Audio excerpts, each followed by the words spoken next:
लेकिन आपने खुद भी कहा होगा, बीजेपी के लीडरों ने खुद कई बार कहा कि हमें आरएसएस हमारा अपना है, और आरएसएस के अगर आप आरएसएस का कोई रिश्ता नहीं और उनके बीजेपी के साथ, तो जो यहाँ पे जनरल सेक्रेटरी हैं, महामंत्री हैं जम्मू कश्मीर बीजेपी के, अशोक कौल साहब, उनका बैकग्राउंड क्या है, बस इतना ही मैं कहूँगा, इससे ज़्यादा कुछ नहीं कहूँगा। सर, डीसी किश्तवाड़ के द्वारा एक ऑर्डर निकाला गया है, रमजान का पाक साल महीना जो है वो शुरू हो चुका है।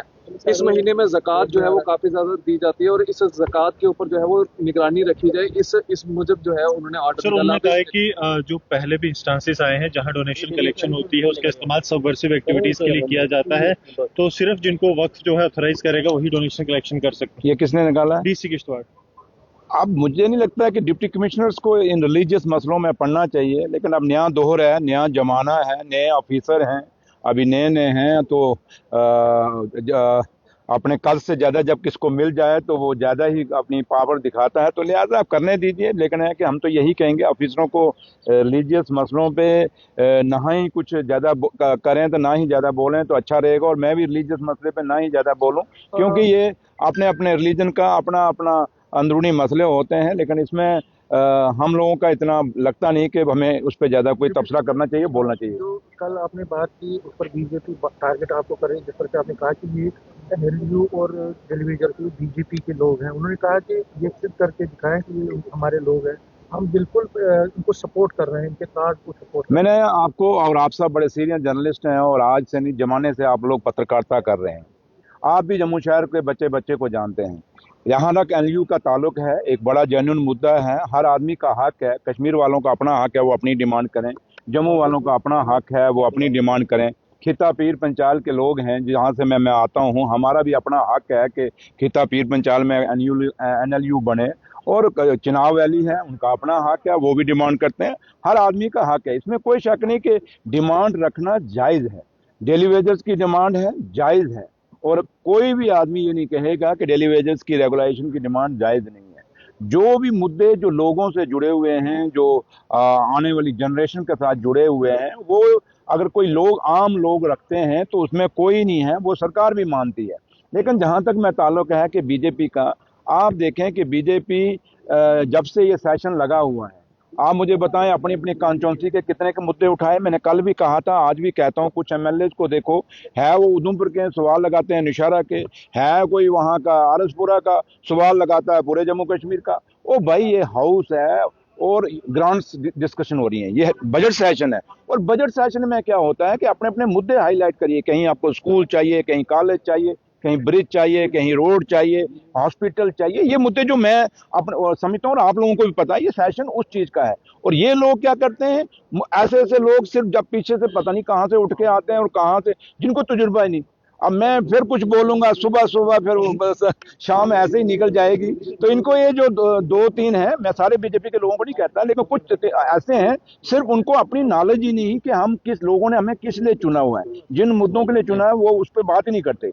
रही बात कि जो मैंने कल कहा, मैं आज भी स्टैंड करता हूँ, कल जो प्रोटेस्ट एनएलयू के नाम पे हुई, क्या जम्मू इतना का है? क्या एनएलयू के जो बच्चे लास्ट स्टूडेंट क्या खिता पीर पंचाल से नहीं है? क्या खिता चुनाव वैली से नहीं है? क्या कठुए से नहीं है? लॉ के स्टूडेंट नहीं है? क्या उनकी डिमांड नहीं है? हर चीज जम्मू और श्रीनगर बाजार के अंदर ही बनेगी। जम्मू शहर में बना दो, श्रीनगर बाजार में बना दो, बस जम्मू को रिप्रेजेंटेशन मिल गई, कश्मीर को रिप्रेजेंटेशन मिल गई।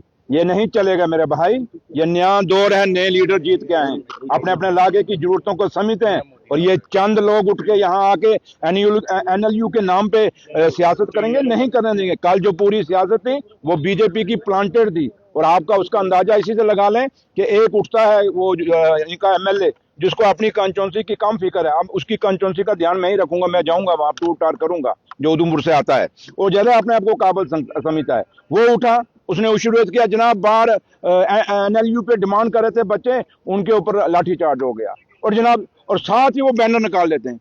भैया मुझे बताओ, कभी ऐसे हो सकता पॉसिबल? जब स्पॉन्टेनियस कोई मुद्दा आप उठाते हैं, उसकी कोई प्लानिंग नहीं होती, कोई बैनर नहीं होते।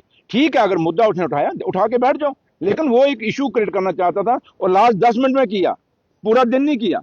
क्यों? सिर्फ वो एक खबर बनानी थी आप लोगों के सामने। अगर वो जम्मू के अंदर थे तो सुबह जब हाउस लगा था तभी उस मुद्दे को उठाते ना, क्यों नहीं उठाया? और लास्ट 10 मिनट तक कहा, इसका 10 मिनट का कोई वैल्यू है नहीं। अब हाउस अर्जन भी हो जाएगा, कुछ भी हो जाएगा, कोई हमें, लेकिन हमारी खबर बन जाएगी, हम जम्मू के। और मैंने आपको बोला, मैंने किसी पत्रकार को कहा था, मुझे पूछते थे वो मनकोटिया साहब कहाँ है, मैंने कहा वो जाओ, अभी उसने खबर यहाँ चलाई है, अब वो बच्चों में जाके बैठा होगा। और देखो शाम को वो वीडियो आई नहीं आई।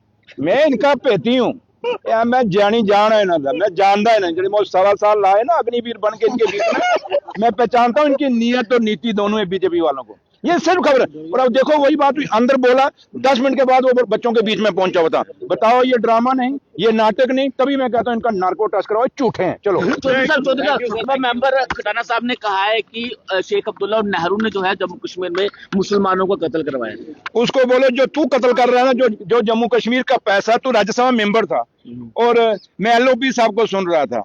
एलओपी साहब को कोई बात करो वो तू तोड़ा के पे आ जाता है, उसने ये किया, उसने किया। ओ तलपोत साहब प्यार से बोल, तमीज से बोल। बदतमीजी भी उतरेगा तो मैं फिर बदतमीजी में मैं भी उतर जाऊंगा, क्योंकि मुझे भी तो जीव भगवान ने दी हुई है। क्योंकि अगर तमीज से बात करेंगे हम भी तमीज से जवाब देंगे। आज मैं लास्ट एलओपी साहब को कहूँ, कल मैं देखा आपने जो लैंग्वेज एलओपी साहब यूज कर रहा था वो एलओपी की लैंग्वेज नहीं है, तो इसलिए तू तड़क पे जाएंगे तो बड़ा बुरा हाल करेंगे। रही बात जहां तक ताल्लुक है खटाना साहब की, खटाना साहब को बोलिए शेख साहब पे मत जाइए, आप फारूक साहब पे मत जाइए, तू इधर उधर की बात ना कर। बताए खजाना यूपी में क्यों लूटा, ये यूपी में तूने पैसा क्यों बेचा, कोई कमीशन वेमिशन का चक्कर तो नहीं था, क्योंकि पता था यहाँ दूंगा तो कोई एक्सपोज हो जाऊंगा। दूर दराज के इलाकों में क्यों पैसा अपने बाहर दूर क्यों देता, किसी को पता ना चले। लेकिन ये सोशल मीडिया का जमाना है, पत्रकारिता का जमाना है, आज दुनिया समझती है, तो इसलिए आज वो पकड़े गए हैं। वो अपनी चोरी पे चोर मचाए शोर का हिसाब है खटाना साहब का। अब वो दुनिया को डाइवर्ट करना चाहता है, टेंशन डाइवर्ट करना चाहता है। उसको बोलो ये पैसा वापस ले आ, नहीं तो लोग तेरे को खींच के तेरी जुबान से भी पैसा बाहर निकालेंगे।